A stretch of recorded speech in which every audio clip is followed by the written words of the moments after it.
Andy, thank you so much for coming on the podcast today. How are you doing today? I'm well. How are you? I'm doing great. Been excited to talk to you. Great. Um, Should be to, fun. yeah, I'm looking forward to it. So to jump in, maybe you could tell us a little bit about your practice and kind of what you guys do and what you specialize in. Yeah, so we're primarily located in the Minneapolis metro area, and we've got another office in the Chicagoland area. And I think the biggest thing I would describe it as we are a comprehensive financial planning firm. So we're heavily financial planning based. We work with a lot of local and regional CPAs and estate planners as well to try to really solve holistic problems for our clients. Yeah, so you guys are kind of like the quarterback that brings everything together too. 100%. Yep, that's a great description.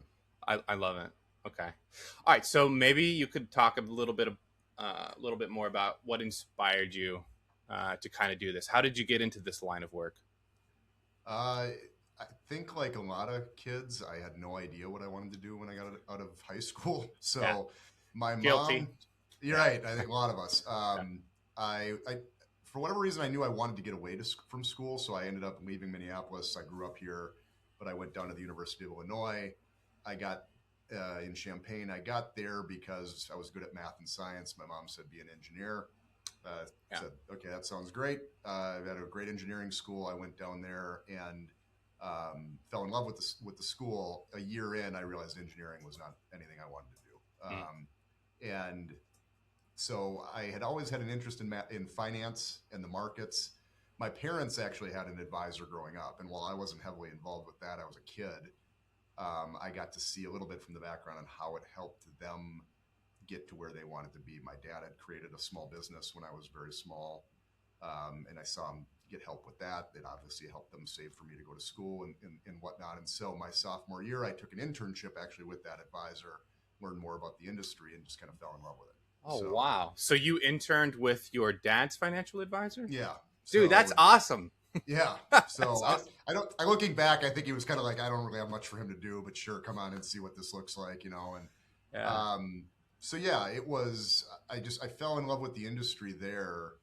Um, and so when I got out of school and I graduated, I originally went right to Ameriprise, which was one of the main places you could go as a young person to just kind of get started. And I really Mhm. started my career there and got great training, and things have just kind of gone from there. So um, that's how I began and got here. I think the biggest piece that I would say I never really expected is I think people get into the business thinking, okay, I'm going to work with clients and maybe I'll have an admin someday or whatnot. I don't think people understand the business building and business Yeah. part of this, especially on the independent side of that. So where we're sitting now is nowhere I ever imagined myself. I thought maybe I'd be sitting in an office with like my one admin who would help set meetings. Yeah. And so it's a different, there's a lot, you know, I kind of do a multiple jobs now, but that's really how I got here anyways. So. How many households do you serve now? Um, Probably around 450, I think, all in. Wow! Is Congratulations. That is definitely a little bigger than what you were planning when you started, isn't it? Yeah. Well, I've got a lot of help now, so that's the main. I don't think I ever would have been able to do. That's not a realistic number when you're working by yourself, but we've got Right. a lot of great folks. So, Yeah. yep, Well, one day at a time, you know, yep, and everything has its time in place. You can't do it everything at does. once. You know, you got to take it as it comes. All Yep, right. Okay. So now that we know a little bit more about kind of what you do and kind of how you started, maybe we could talk a little bit more about who you work with. Maybe you could take a moment to describe the typical type, the type of person who typically comes to you. I mean, what's a situation that they come to you with, and that you kind of sure. lead them through? Um, yeah. So I would say we work primarily with professionals from many different backgrounds. So from doctors to lawyers to tradesmen to um, really tech, anything under the sun. A lot of small business owners we work with. Um, and I think as I think about what ties all of them together is, and it's part of the reason I love this industry, is personal finance affects everyone. In every part of our daily lives. You're dealing with finance in some way. whether you're paying your bills or you're buying Starbucks or you're doing whatever. Um, Yeah. the reality is most people don't want to spend a lot of time thinking about this. They have a lot of other things that occupy their time that they would rather be thinking about. And if nothing else, this causes them stress. And there's a lot of uncertainty about, are they doing the right things? Are they on track for what they want? And while there's tools and there's things that can help you do some of that stuff on your own, there's still a lot of uncertainty. And so what typically Yeah. ends up leading folks to us is an event in their lives. I think that triggers them to say, okay, I've really got to start taking this a little bit more seriously. A lot of people think about this stuff for a long time, but they don't actually take the time to go find someone. And it's stressful to go find someone that you're going to trust. I tell people a Absolutely. lot. I mean, the reality is money is probably the most private thing in people's lives. Absolutely. The example I use is, think about the stuff that your closest friends will talk about with you, but they won't talk about what they make or how much money they have invested or those sorts of things. Those are usually the most private things they have. So when somebody is looking to go and actually divulge and talk in more detail about that with someone, it can be stressful. And so, kind of circling back, I think what it really means is that there's something, whether it's a job change or there's a significant event, the birth of a child, or you're buying a house, or you're getting married, or your retirement is coming, way faster than you thought it was, and now you really have to get serious about it. There's always something, I think, that finally drives people to come and talk to us. And I have yet to have somebody come in and say, well, I probably should have waited longer to do this. Every single person is like, God, I wish I would have done this 5 years ago or 10 years or whatever. But Yeah. it's usually it's that thing that drives folks. And there's just that moment in time that finally gets them to make the decision, to actually just sit down and talk with someone. And so my advice to anyone out there who's looking for an advisor is, if you're even contemplating it, is sit down and talk with someone. It doesn't mean you have to start the process, but see if it's Sure. something that's worthwhile, that can actually be a help to you, put you on the right path, and take some of the stress out and the uncertainty out of this stuff. Yeah. So, I think, as you ask who we're working with, I just think of our clients as just normal people. I mean, they're hardworking. They're folks that are trying to achieve, just normal goals like a lot of us are. They're trying to put their kids through school. They're trying to retire at a decent time. They're trying to run a business. They're trying to, what we've seen a lot of lately is help their parents with finances as their parents have aged. Yeah. There's some of the sandwich generation stuff that's going on. So Yeah. I think it's the simplest way I can put it is, if we can help people take the uncertainty out of what they're dealing with and know that they are doing the best with what they have, and that they are on track for dealing with these issues, so that they can spend their time thinking about and doing the things that they enjoy rather than stressing out about this stuff, that's where we see most of the value. So I love it. All right. So let's maybe dive into a little bit more of what some of these conversations actually look like. What are some of the questions that your people will typically ask you when they meet with you for the first time? What keeps them up at night?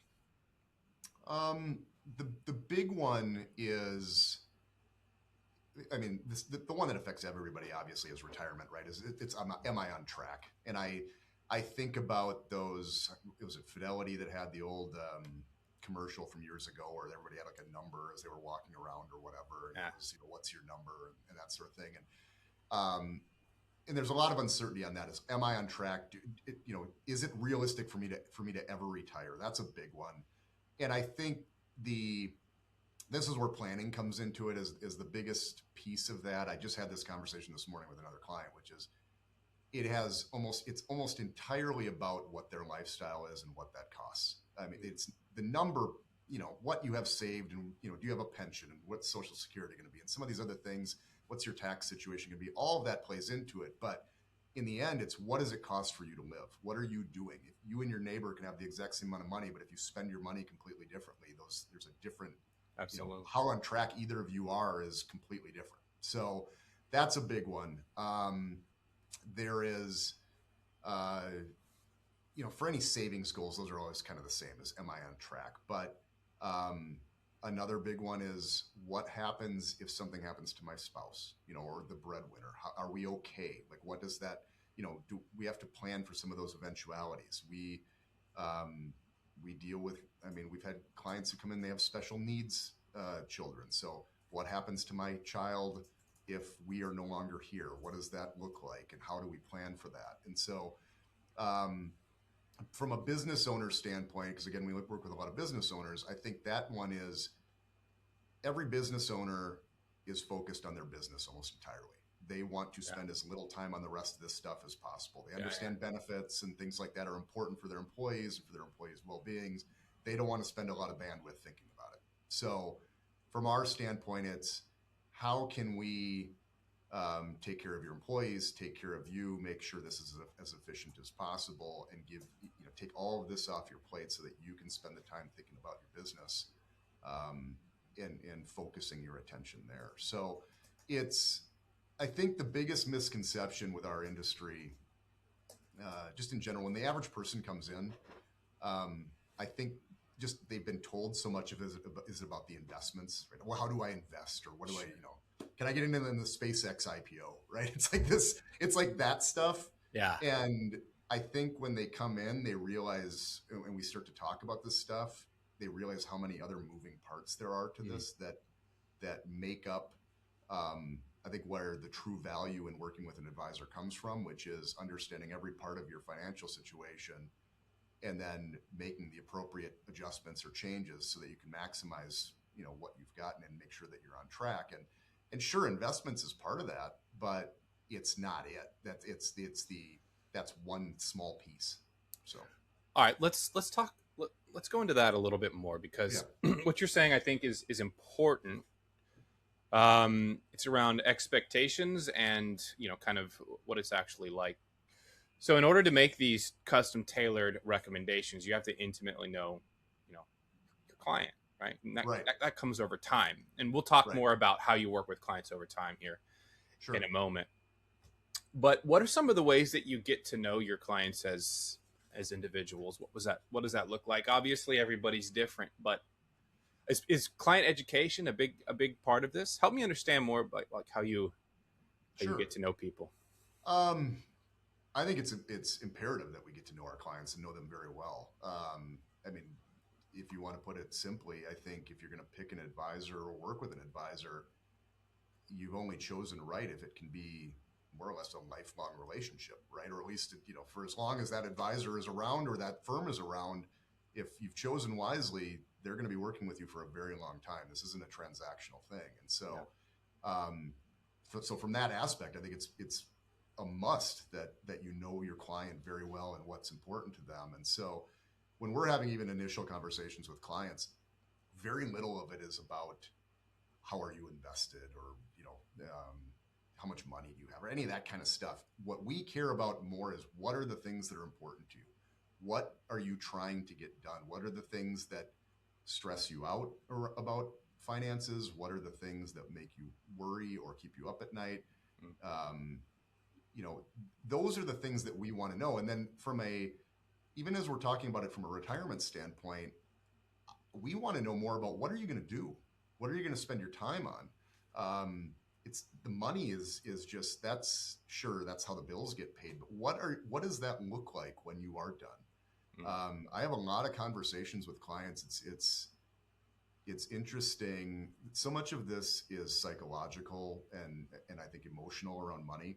Absolutely. And I can't tell you how many clients I've had that have put off retirement because they literally just don't know what they're going to do with their time. And when you spend 40 plus years doing, when your work has defined you, even if I sit there all day, in every meeting we get together and say, you could retire today and you never have to worry about money.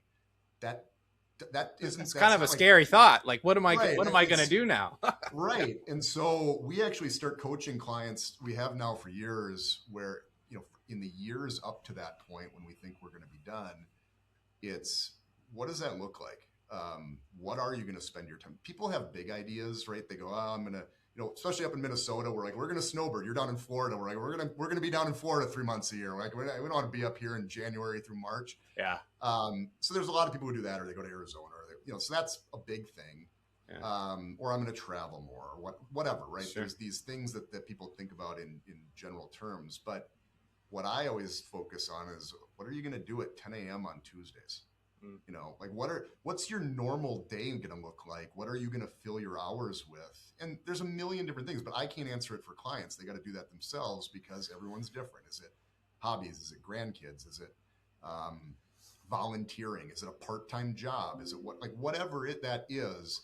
And so that, I think, goes back to knowing your client very well, kind of helping guide them to the things that are important to them and that they focus on and that they enjoy, because in the end, that's what they want.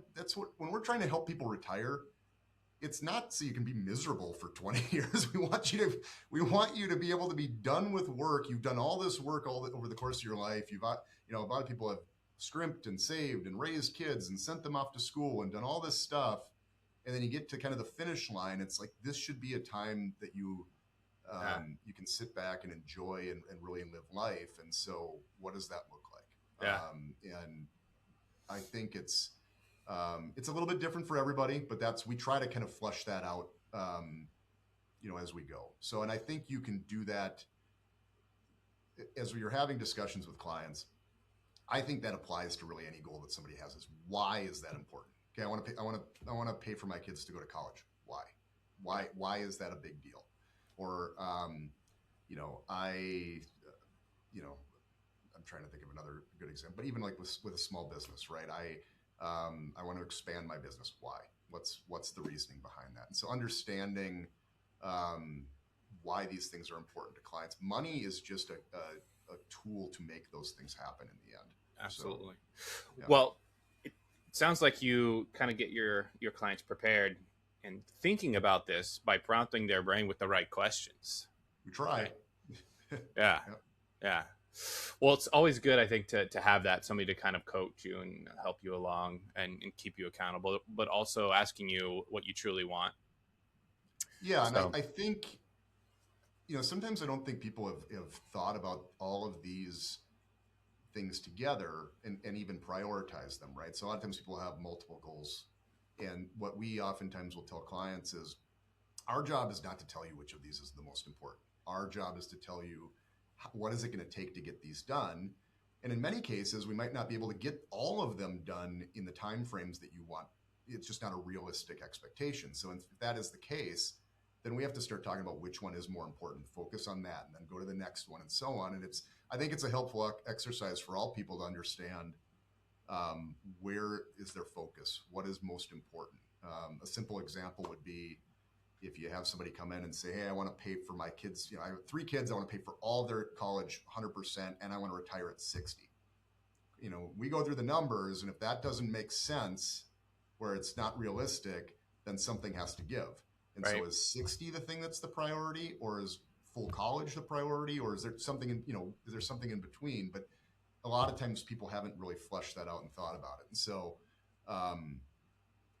I think it's just a good exercise for anybody, whether they're working with an advisor or not. I think just thinking about your own situation and what drives you and what's most important it's good to have those things fleshed out. 100%. Where do you typically find your clients? Where do they come to you from? I'd say the vast majority now are referrals, either from existing clients or we have a pretty big center of influence network. So I work with a lot of CPAs and estate lawyers. And so we've maintained contact with a lot of these folks over the years. I did a lot of work over the last 5+ years in expanding that network. So I selfishly, not necessarily even just to get referrals, but more just so I have resources to send folks to that I know that these people are good. Because we get asked a lot of times, who do you know that can put together a trust for me? And, or, who can I talk to about an estate plan? Or, on the tax side of things, the CPA market is shrinking. Finding new CPAs is not easy that are taking new clients. So it's difficult. And taxes aren't going away. So we need Yeah. to make sure we can keep helping folks with this stuff. But that's where we're finding most people. We have some people, we try to stay active online just to make sure that we're, people can find us and whatnot. So we get people that come online and look, that want to come in and chat and so on. But it's, I think the other piece, what we've tried to do, we've actually got one here on Thursday, is we do a lot of client events. So nothing that's where we're sitting there and doing a boring presentation. It's more fun. And what we Educational do is, too. yeah, Fun and we don't educational. do the educational stuff so much. It's more just like we're going to a horse track on Thursday. Oh, Right? whoa, that's way better. No. But it's, what we've done is it's a way for us to just go out and have fun with clients outside of a business environment. But what we found over the years is that we encourage clients to bring friends or family or people that might want to meet us to those events. And the reason is not so that we can sit there and, talk finance with them. In fact, we tell them at the event, we're not talking any business here. This is fun, enjoy dinner, enjoy the horses, whatever. Hang out. But Yeah. it gives them a very simple way to meet us in a easygoing environment. And then if they want to come in and set a meeting down the road, they're welcome to. But Okay. I think a lot of times, as I was saying earlier, even when people have those things happen that make them want to think about finding an advisor, it's sometimes hard to know where to go. And so that we found is just a very soft way of introducing folks, and you'll hear a lot of advisors say, I mean, when you've got great clients, they'll typically, introduce you to other great people because they have friends that are like them. So those are the folks that I want to meet anyways. So Yeah. right. Yeah. Well, I love that. I love that you focus a lot on the relationship piece. I think that's really powerful. Mm-hmm. And locally, your local community. I think that's really Yep. great. All right, let's talk a little bit more about the future and your practice. Mm-hmm. Where do you see it in the next few years? Like, what's your vision? Are there any goals you're working on? Yeah. It's kind of strange because as I alluded to earlier, I didn't really imagine ever being in this position. I mean, we've got an incredible team of people that work for me, and they are very committed to the career, and they're professional, and they care about all of our clients, and it makes it a joy to work, to be honest. And so I got a business partner, Adam Grantham, who's he's the best advisor I've ever met. So him and I are the two main advice givers within the practice. And what's been really nice is that we have the same vision for what we want to do. We've never had a disagreement really about where Wow. we see this going, which is really rare. I mean, That's awesome. right. I mean, my dad and my uncle owned their business together for years, and I'd see them butt heads about stuff constantly. Right. So Yeah. it was fine, but it's made it very easy. And where Adam and I talk about this going is we have fun with this, and we know we love working with the clients, and we love helping folks achieve what they want. That being said, we only have so many hours in the day. So there's only so many clients that I can meet with, and same for him. And so we've also noticed that the barrier to entry to this industry is very difficult now. It was difficult 25 years ago when I started, but it's even more so now. There's fewer companies that are bringing in young folks.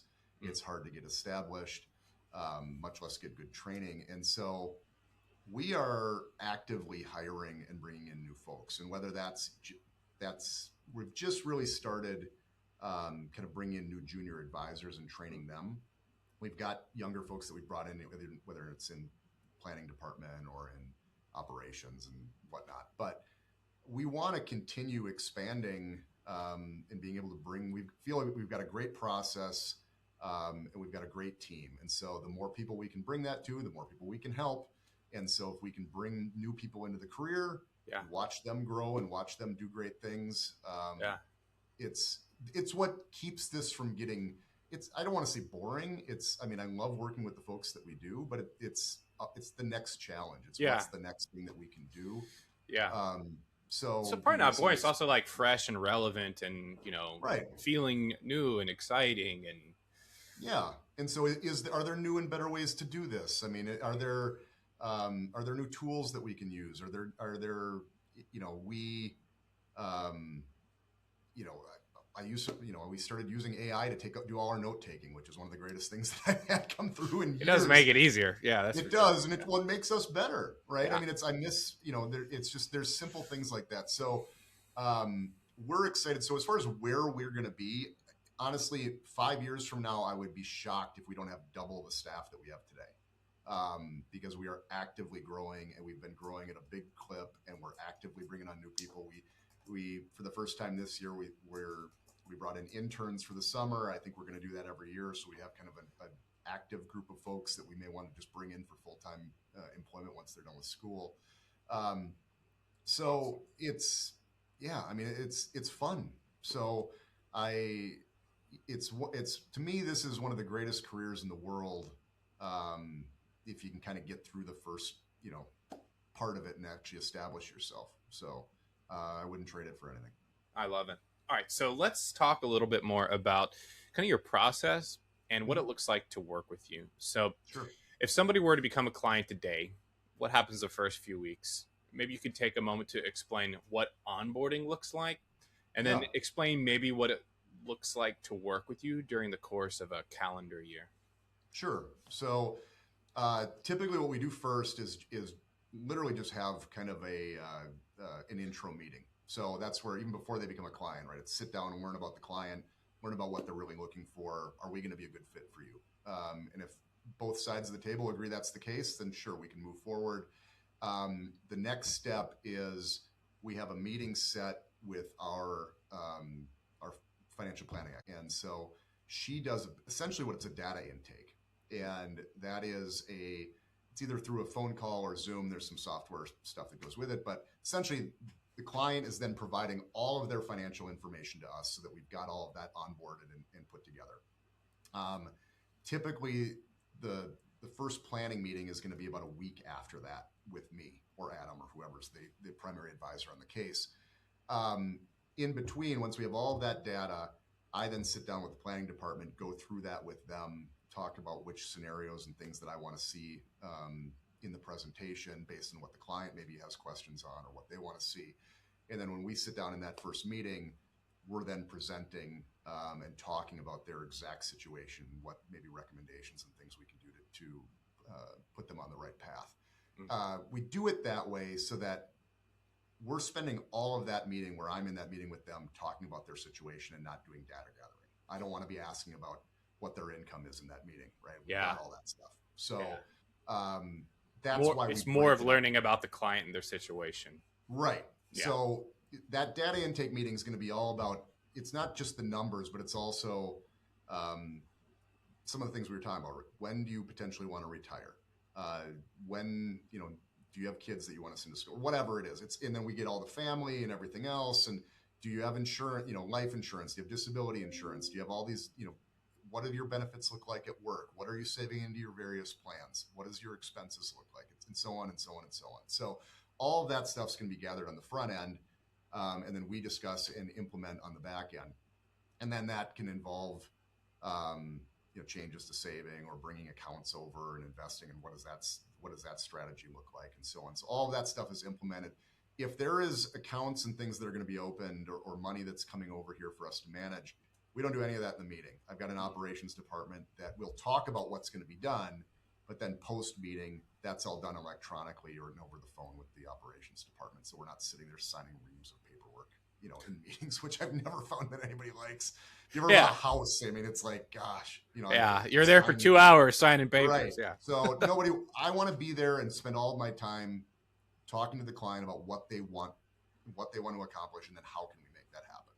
And then any of the details will get done, post meeting. So operations handles that. Um, Operations also is who opens all accounts or does transactions and so on. So if clients need money and so on, they're handling all of that stuff so that Adam and I can spend all of our time on advice questions. Clients call in. they need to change beneficiary, or they need to change address, or they need to take the dollars out of an account, they can deal with any of the departments we've got. If they have a question on what they should be doing, that's when they talk to us. So at a minimum, that's kind of the first intake meeting. And then at a minimum, we're doing annual reviews at the same time every year. I describe it kind of like a dentist's office, right? You know exactly when you're coming back in for your cleaning, essentially. Yeah. And I've also said people are about as excited to come see us as they are their dentist. They know it's, No way. Well, it's they know it's necessary. I should say, like, once they're comfortable, I think they're excited to get stuff going in the beginning. But once they know that things are on a good plan, they're like, oh, okay, well, we're going to come in and talk about this stuff or whatever, even though I don't have to do anything. It's it's good. Yeah. But they're every year at a minimum we do that, and so it looks very similar because we're going to do that planning intake meeting or the data intake meeting again prior to our meeting. But after we've done the initial one, now it's just what's changed, right? Mm-hmm. What is there anything that's different? Here's what you told us last year. Has anything changed aside? Or we have to get updated balances on cash or things like that. But so we go through that exact same process. So that's the minimum. For some clients, it just kind of depends on what people want. We'll meet with them every 6 months, or however often it's necessary. Okay. What we've just found for most people is once we've got them on a good schedule, annuals is enough for a full planning meeting, and then we basically tell our clients we are available anytime in between. So if something comes up at work and you have a question, call us. If something you have a death in the family or something, and you don't know what to call us, right? So we're available not 24/7, right? We have office hours, but we're here all the time. Call us and we will get back to you. We'll schedule a meeting if we need to. Our big thing is we want to be available for whatever our clients need, but we don't want to be a bother either. So we're not going to make them have mandatory meetings at certain times if there's not stuff to really go through. But we do like to track progress and make sure that we're on pace for what we're looking at. Sure. Okay, cool. But it also sounds like, too, if they're you guys meet once a year, but you make yourself available. So you kind of also act as like a sounding board if your clients have any ideas or any, maybe things that they're working on or want some guidance around. You're also there to help with that anytime they need. Absolutely. I mean, so a good example would be we do a lot of, we do benefits advice. So if you got your new slew of benefits that comes through in the fall, even if we're not scheduled to meet, if you want to talk about what your new health plan options are and what makes sense in your situation, call us and we'll walk through them and go through them. So that's a pretty typical one. But yeah, it is. The big thing is, again, getting people on track so they know they're doing the right things regularly, and then being available for us when life throws them curveballs, that we're here to kind of help guide them through. So awesome, Andy. All right, for anyone who's interested in getting in touch with you or who wants to learn more about how you guys might work together, what should they do next? Where should they go? I think the easiest thing to do is to go to our website, which is www.manifestplanning.com, and you can click on the contact tab there. It's got our phone numbers of various offices. You can go to the team as well. It's got all of our email addresses. The general email is info@manifestplanning.com. I think the last thing I would say with that too is it does not really matter where you are based. We have clients all over the country now. If nothing else, I mean, even with this video, but from COVID, I think everybody got a lot more comfortable with video and Zoom. And so we are licensed all over the country. And if people have questions or want to chat with us, we're happy to. Obviously, we also like the in-person piece of it as well, but happy to chat with anybody that has a question. Even if we can't help, if we can guide you in the right direction or guide you to somebody who can, we'd be happy to. So awesome. Well, thank you so much for coming on, Andy. Really enjoyed speaking with you and learning more about you and what you do for your clients. My pleasure. It was great. I appreciate the opportunity.